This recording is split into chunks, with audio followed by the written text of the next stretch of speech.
Hoops Tribe, welcome back to another episode of Let's Talk Hoops. This is episode 5. So if you've been here through the beginning, then you know this has been a complete project. Like, I have tried my best to get better with every episode. Last week, we hit a hump in the road when it comes to technology. Man, I want y'all to know that I'm producing this show on my own and I'm still getting used to all of the technology that makes this a great show. And I want to keep giving you premium quality. That's why in this episode, I took a step back to just refine everything. And it's not live, but hopefully it still gives you that live feeling. Now, I know y'all like, Kosi, where is your shirt? Why are you up here with your underclothes on? Listen, I had a great week. I want to know, how is your week going in terms of discipline? What has kept you locked in this week? But for me, I'm going to shout out to Kristen Straggs once again with Sports Bra Strength for just keeping me on task, man, keeping me locked into feeling good and to working hard. Another week complete.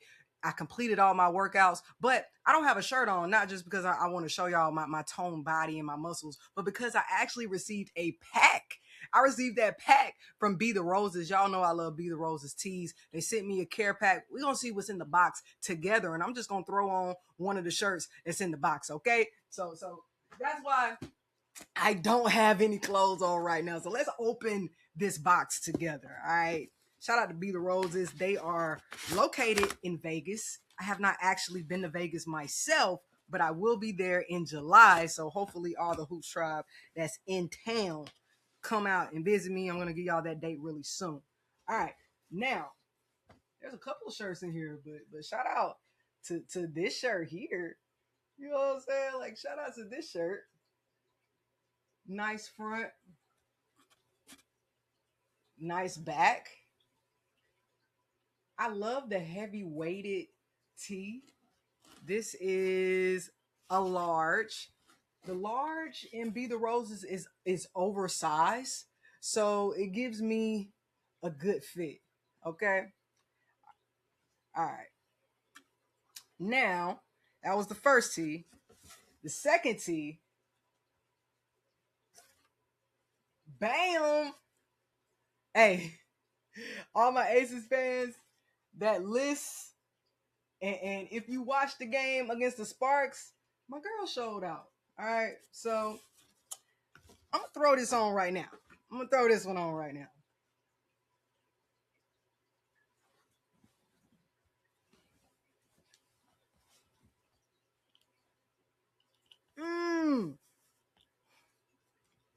Yeah. I'm feeling this one. I'm feeling this one. We got the fro. And then what's so cool about this shirt at this time is we got the fro back in the last matchup. She been rocking the braids to start the summer. Well, yeah, the start of summer. It's summertime, right? Ooh, I love this. I love a good snapback. You feel me? Do I want to rock this for the show? I don't know. I'm feeling the look, bro. I'm feeling this. Hold on. Let me throw it back because I got the fresh cut. So I hate when I got too much hair poking out the side. I got a fresh cut. This, I don't know. This hat is fired. Do I rock? Do I rock this the whole show? I don't know. I'm gonna rock it for a minute. When I feel like throwing my hat off, I might do that, depending on what I'm talking about. Oh, there's some more stuff in here. There's actually more stuff in here. Nice little sticker. Nice little sticker. I love that. I'm gonna throw that on one of my laptops or my iPad. Oh wow. This sticker has all of the logos for the teams. That's cool. And then we got a little letter. Instead of sending flowers, Be the Roses. Oh, I love that. I didn't realize that that's what the brand stood for. I am the creator behind BTR, a brand born from my love for women's sports and the powerful stories they tell. I believe that everyone who steps onto a court, field, or track isn't just playing a game. She's breaking barriers, inspiring others, and blooming in spaces where strength and grace coexist. BTR is more than just a shirt. It's a message, a reminder to be present, show up, and be there for things and the people that matter to you. Every piece of my collection is made to empower, celebrate, and uplift. When you wear Be the Roses, you're not just supporting women's sports, You're becoming part of the movement. Thank you for being the Roses. Wow, what a beautiful message. What a cool brand to celebrate. So shout out Be the Roses for sending me this care pack. I'm rocking with you. I was rocking with you before you sent the care pack. I'm definitely rocking with you even more now. You're going to be seeing me in your order placements. I'm probably going to place another order because I'm just a fan of so many teams right now. Before we get into what happened this week, I want us to look out for the games that are coming up later today. We got the Atlanta Dream versus the Phoenix Mercury, and the Atlanta Dream have just been getting better every single game. So I'm very interested to see what they look like against a very tough Phoenix Mercury team. Then we have Dallas playing New York. I actually got a personal request from one of the Hoops Tribe who wants me to talk about the New York Liberty.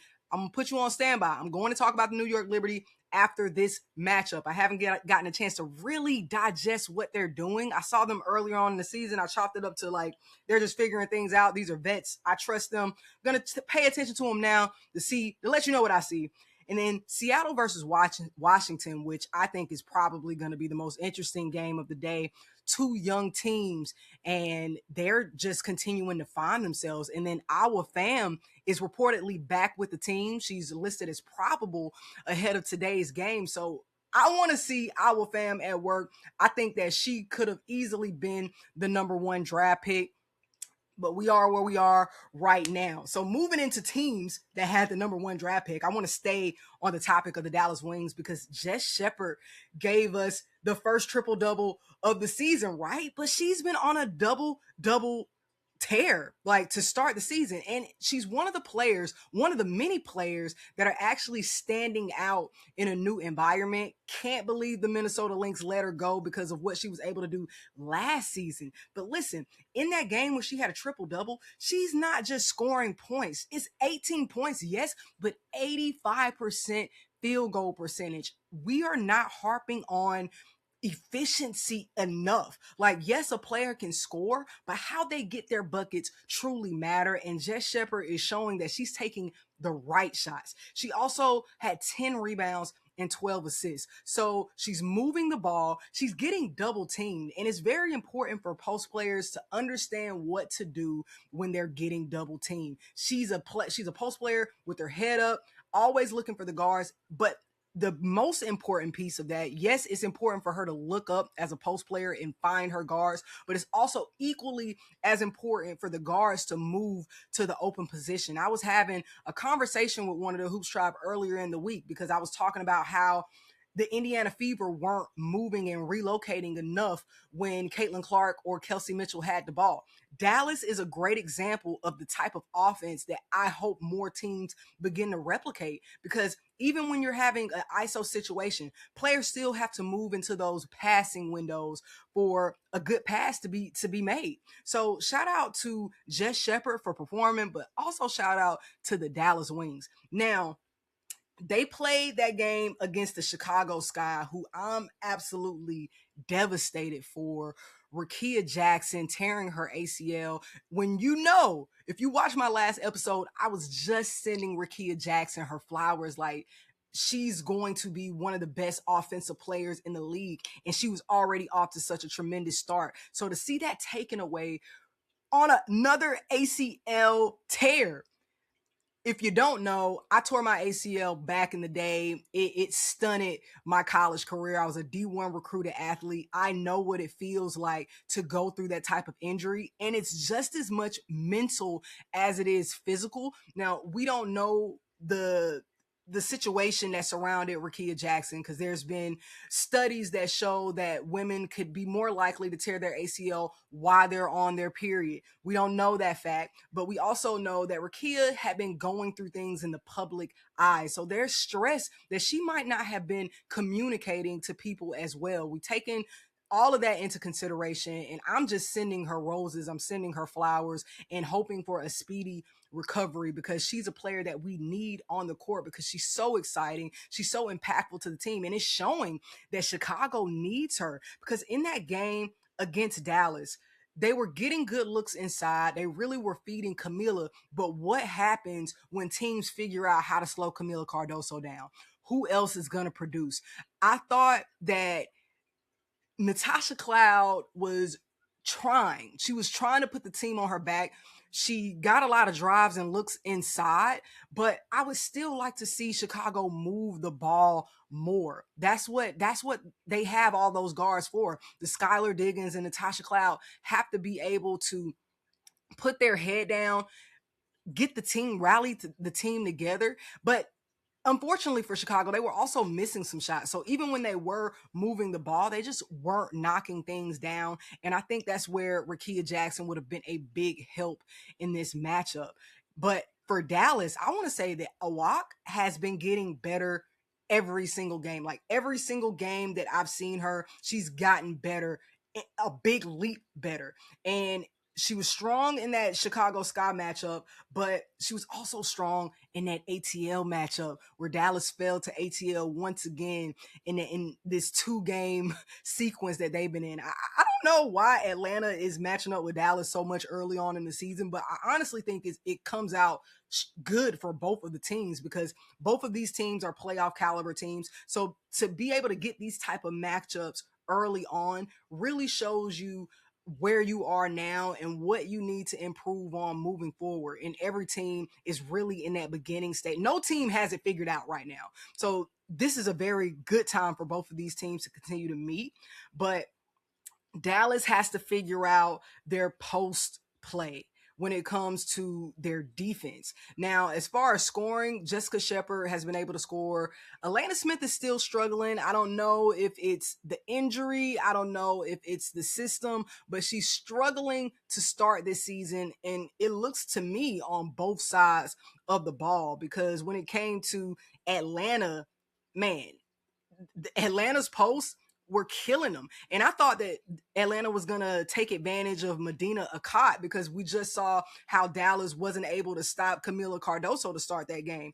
But they did it with Angel Reese and Naz Hillman. And really, when it comes to Angel Reese matching up with Elena Smith or Jessica Shepard, it's always a tough night for both of them. Angel typically gets the better of that matchup, and it showed in this game, but then it also showed with how Atlanta has so many threats along the perimeter. And also Atlanta has such strong defense from their guards, whether it's the starters to the bench. I think that Atlanta has the best defense in the WNBA right now. I don't care what the numbers say, but even when I'm looking at the numbers still put Atlanta in that top 3 conversation. But I think they're the one, not the two. And Ron Howard in both matchups have been able to really slow down Paige Beckers. They were able to slow down Arike Agumbawale because Jordan Canada is another strong defensive player. Alicia Gray, another strong defensive player.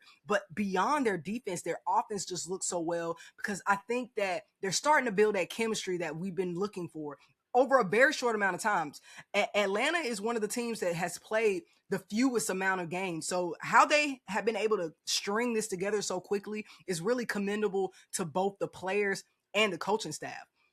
But when we look at the shot selection from Ron Howard, like she is better when she balances the way that she scores because she's a player who can score on all 3 levels, right? But sometimes she gets in that rhythm where she's only shooting 3-pointers. No, she was able to make 12. She took 12 field goals and only 3 of them were 3-point shots. To me, that shows growth from last season to now. We love to see it because that makes them dangerous. Now, for me, Medina Akot didn't take a single field goal attempt in that Dallas game.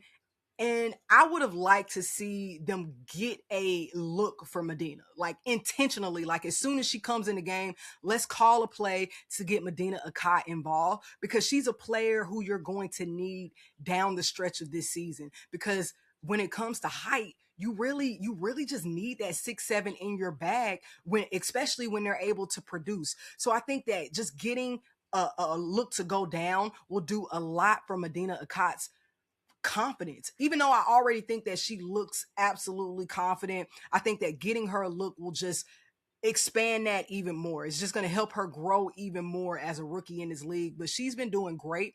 I think that once they are able to kind of restrict her from having to go out too far along the perimeter to defend, because when she gets those one-on-one matchups, she can get cooked. She can't get cooked when she has to go along the perimeter and try to defend a guard when they get caught up on switches. But other than that, I think Medina Akai is looking really strong. I think Angel Reese is looking really strong. They're finding that balance between Angel and Nas.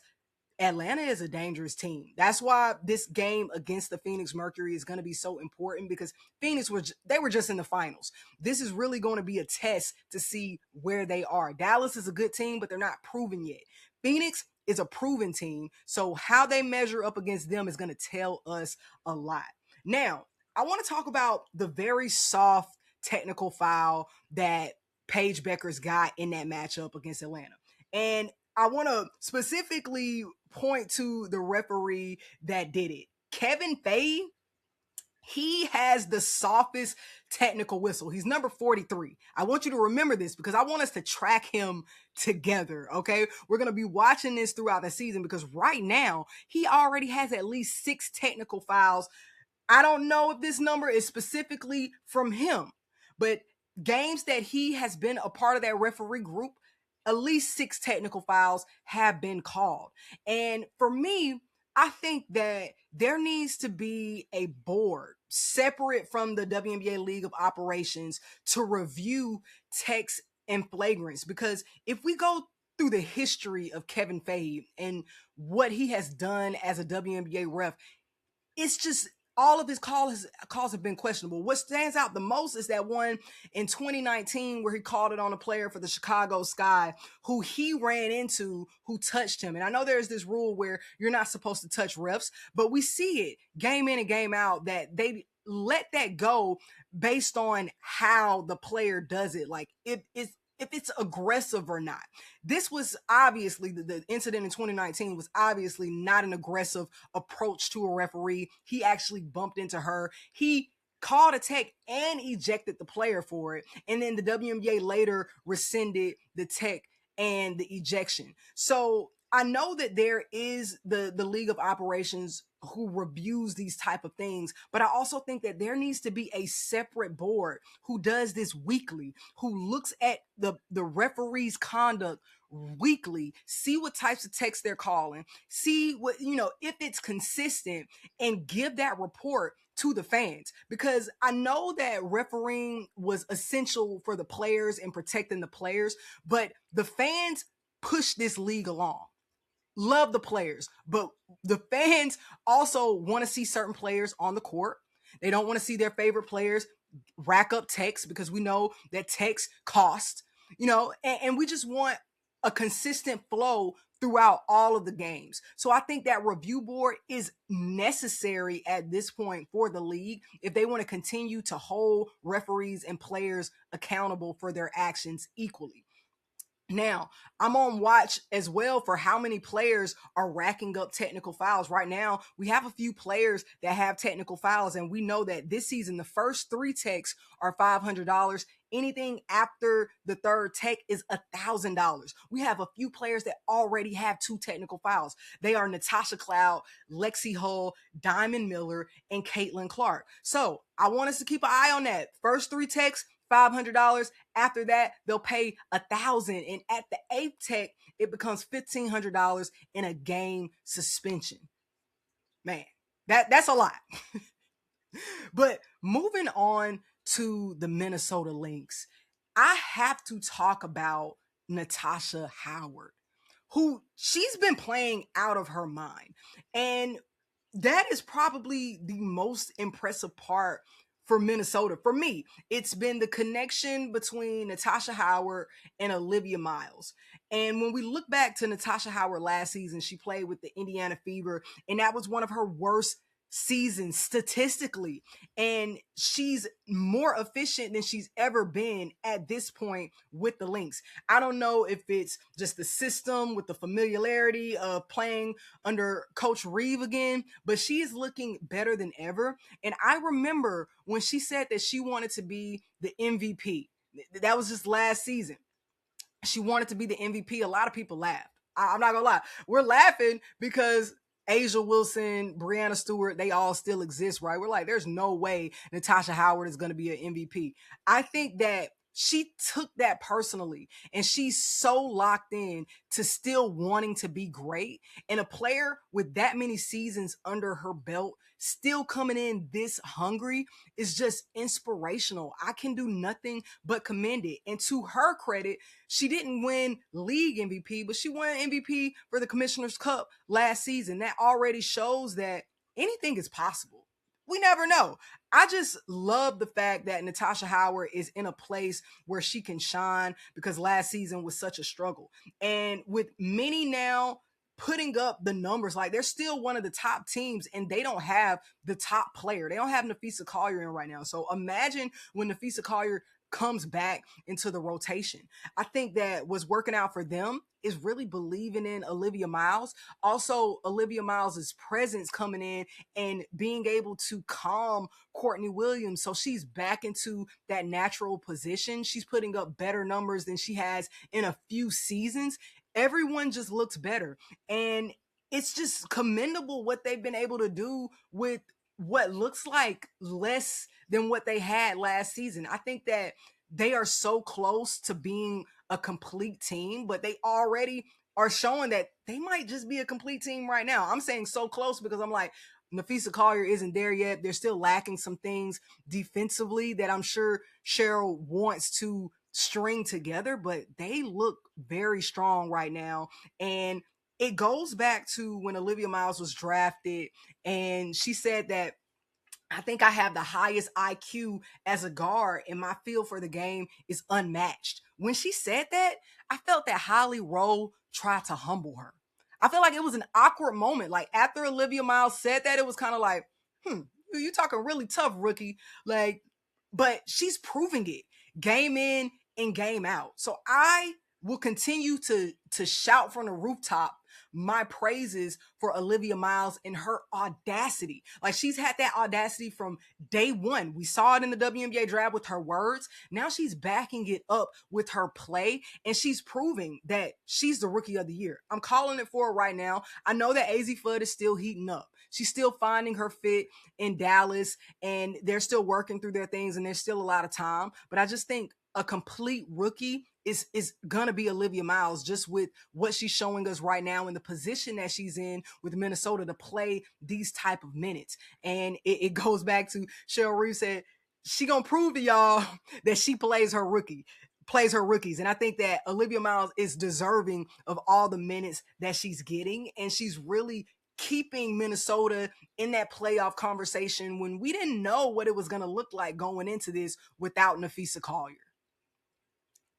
Now, we also have to look at the quality of wins. They're 4-2 right now, and they played some tough competition. They beat the Phoenix Mercury. They played Chicago twice, which Chicago is ranked one of the best defenses in the league right now. They ended up pulling out that win over them in that second time out, and they only lost to Atlanta by 1.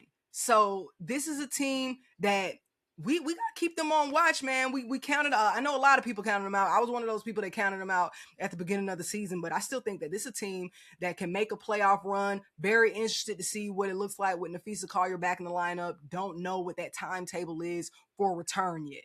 I also think these 2-point guard lineups are proven to be a cheat code. So Courtney Williams wasn't a point guard. Cheryl Reeve transitioned her into a point guard. Now she has that eye. Now Olivia Miles is a true point guard. She's coming in. So you really have great passing from 2 spots. It keeps your offense fluid. And I think that that's a big reason for Minnesota's success. And then we see that kind of play out in other areas, specifically on the Sparks. Now, if you watched a short reel that I made about the Sparks versus Indiana, you'll see me talk about how the Sparks look terrible. Like, their offense looked bad. I thought that Kelsey Plum was too on the ball, and I don't know how that's going to work with her playing on the ball like that.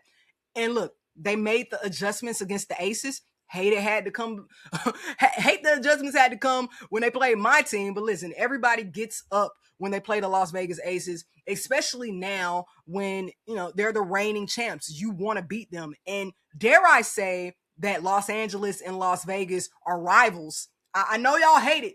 There's y'all hate when I talk about rivals because then we start talking about, well, if one team don't have as many championships, then it's not a rivalry, blah, blah, blah. These teams are rivals. There's a lot of history in between them. Right now, the Sparks have two players that are former aces.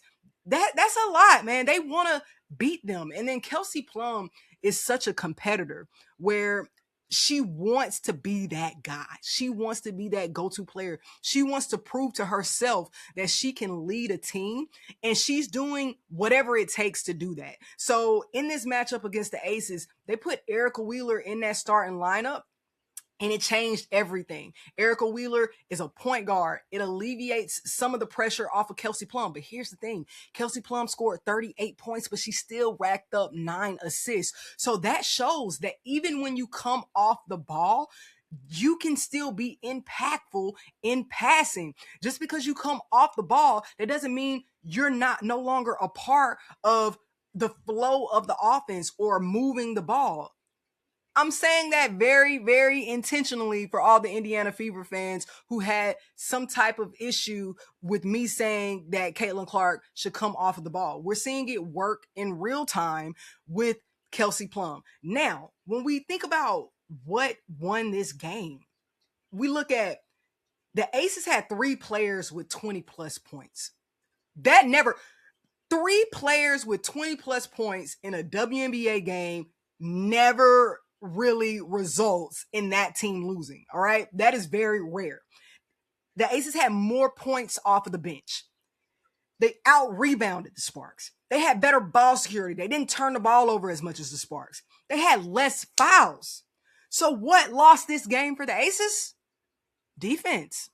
That's why there's always going to be that conversation that defense wins games, because we're seeing it play out in real time. Defense won this game. And it's really specifically on the perimeter.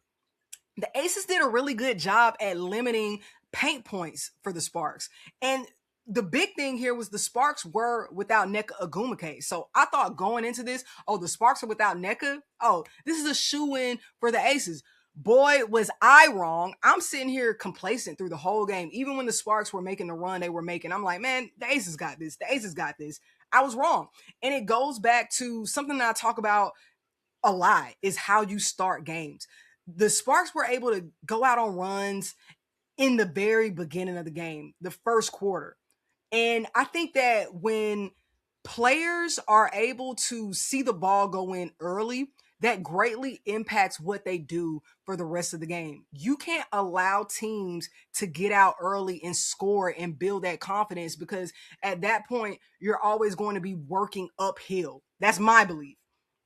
I thought that the Sparks moved the ball better and just shot better on all levels. When we look at the Sparks shooting efficiency, listen, the Sparks shot 55% from the floor, 48% from 3. 48% from 3 is huge, because the Aces shot 34% from 3 and 45% from the floor, which aren't terrible numbers, but the Sparks just were better. And for me, I have a problem with Jewell Loyd. 11 of her shots were 3-point shots. For Jewell Loyd, 11 of her shots were 3-point attempts. She made 3, but she missed. How many did she miss in between? That's just a lot, man. That is a lot. And you're not shooting well, and it's driving the percentage down. It's great when she hits it, but I don't know. I want to see a little change in that.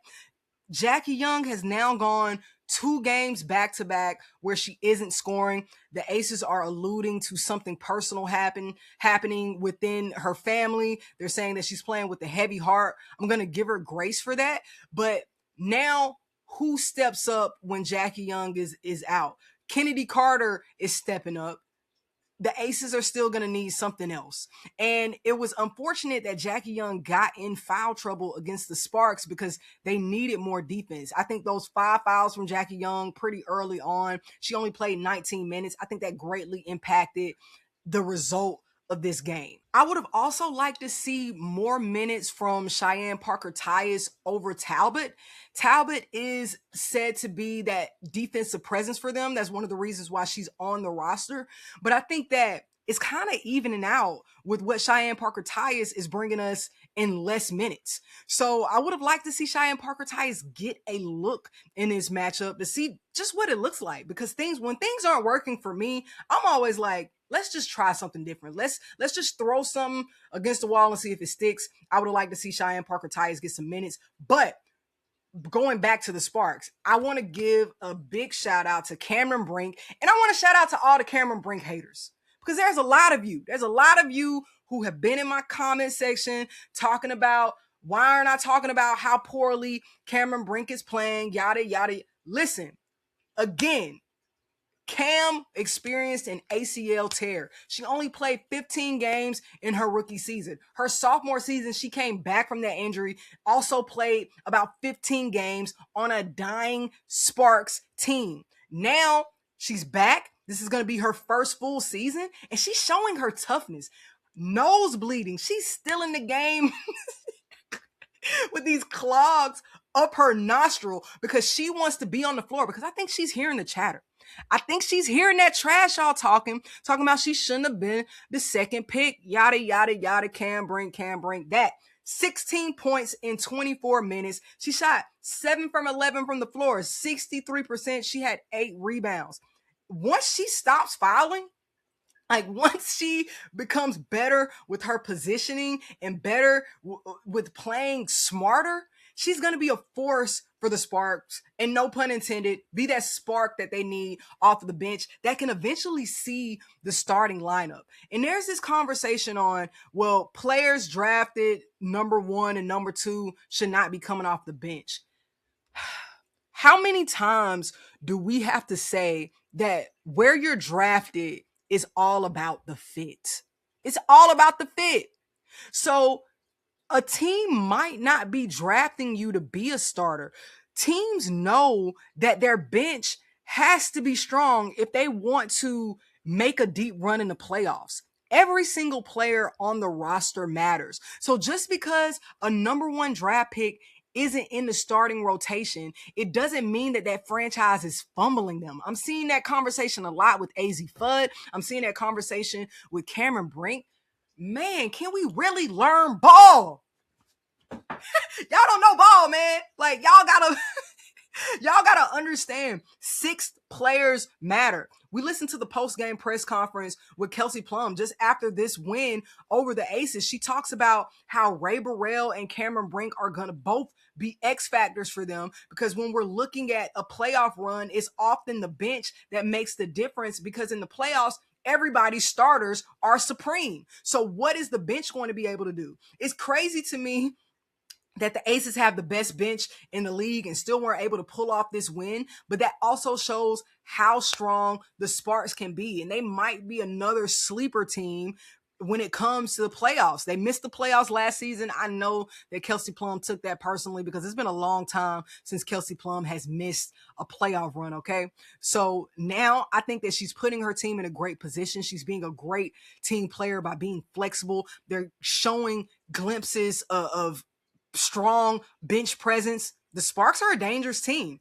I didn't think that going into this, because I just didn't know what the game plan was going to be. But now we're seeing players look more comfortable. We're seeing chemistry continue to be built, and chemistry matters so much when we're talking about the pros, because these are players we know they can all play basketball at elite levels. Now it's about playing together and buying into the game plan from the coach. I think the Aces also have that issue, because even though the Aces are returning a lot of their core, they still brought in some new pieces that are going to have to learn to fit into the chemistry, fit into the flow. We're getting players back from last season that didn't necessarily play a lot. Cheyenne Parker-Tyus came in at the end of last season, didn't get a lot of playing time. She got minutes that matter, but now she's being integrated, hopefully more throughout this season. So everybody is still learning everything. Chemistry still has to continue to be built on both the offensive and defensive end. And the big thing for the Aces is that defensive chemistry. But can we talk about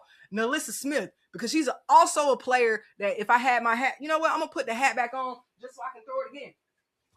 NaLyssa Smith is showing up and showing out. And I want y'all to put some respect on her name because I told y'all that she is improving. Everybody's saying that she's improving, but the detractors in the comments who just want to hold on to maybe her free throw percentage isn't improving. So because Shaq never shot a great field goal percentage, does that mean he never improved from his day one start in the career to his final season? Man, this is crazy talk. NaLyssa Smith is becoming more dominant. She was all over the court. She said that her role with the Aces is rebounding, and she took that personally. Like, I can't believe that she only had 9 rebounds because I felt like she had way more than that. So if they can get this type of NaLyssa Smith every single night, that's going to open up the floor even more. Like, I am not worried about the Aces. They aren't looking 100% right now, but I think it would be scary if they did look 100% right now, because we know when teams start off well, that gives a lot of leeway to trend downward. You know, so right now there's only up, and I'm not worried about the Aces. It takes them a while sometimes to build that chemistry. You're getting premium play out of players in different moments, but when they put it all together, it's going to be big. I thought that some of the shot selection down the stretch for the Aces was a bit questionable, but it's like, I thought, just being straight, I thought that Chelsea Gray took some ill-advised shots, but it's Chelsea Gray. So on any other day, she can make those shots and I would be I would shut the fuck up. But she missed them in this game. So it looked worse. But it's like you just live with that. You live with Chelsea Gray taking that 3 on another night. She can make it. I would have liked to see them move the ball a little bit more. I honestly would have liked to see them throw Jackie Young in there, even though she was in foul trouble. I think that she could have gave them a little bit more defensively.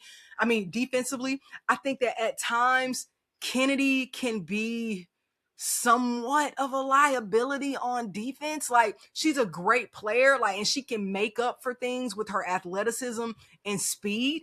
But I think as far as like just on ball defense and staying in front, I think that that's an area that she still can grow in. So I would have liked to see Jackie Young just play it out at the end, towards the end of that game with that 1 foul, like whatever. We need her on the defensive end. But as I said, I'm not worried about the Aces. I know that they're going to continue to trend up. When we look at who's leading the league, since we're talking about the Sparks, I just want to throw out the fact that they have the best 3-point percentage in the league right now. And when we're looking at teams, we know that the WNBA is trying to move towards being more of a 3-point shooting league.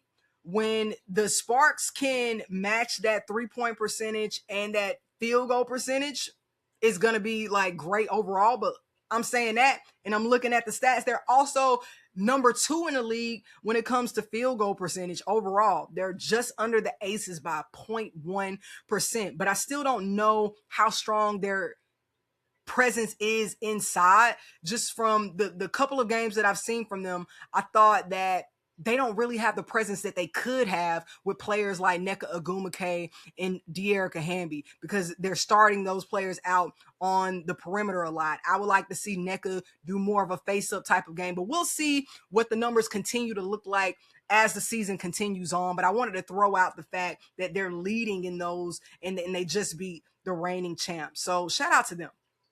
And I know a big conversation that's being had right now is the amount of male coaches in the league compared to women in the league. And I just wanted to look at the numbers, like who's faring out.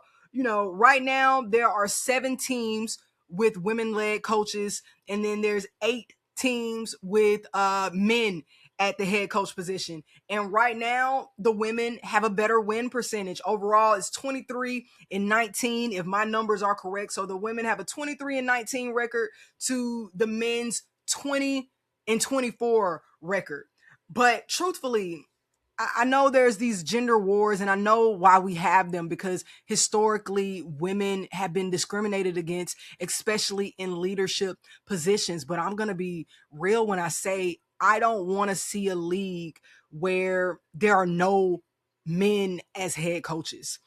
I think that what the ideal situation would be is that the best person gets the opportunity, and we don't have to question if they got that opportunity because they're a man. Like, in a perfect world, ideally, that's that's what we want to see, but we know that bias and discrimination exists. So I understand everyone being outspoken about wanting more women head coaches in the league. But I think that different genders, different races, they all bring different perspectives to the game. And I think right now the WNBA is in such a huge space when it, or the WNBA is in such a great space when it comes to diversity. And that's why the quality of the game is where it is right now, because we have so many different perspectives. Because even throughout all of the women head coaches, there's still such differences in the way that they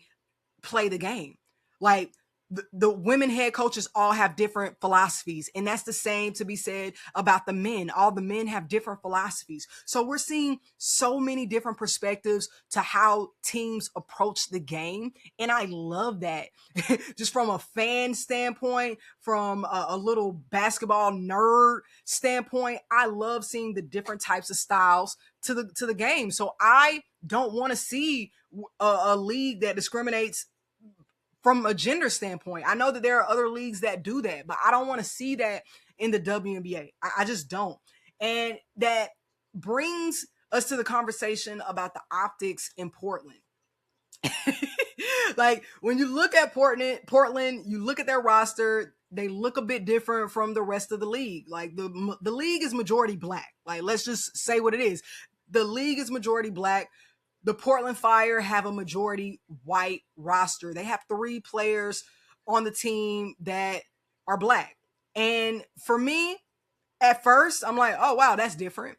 But when you think about the fact that the WNBA is expanding, you look at women's basketball teams in NCAA basketball, and there are teams that are predominantly white in NCAA basketball, and it's some of it is geographical.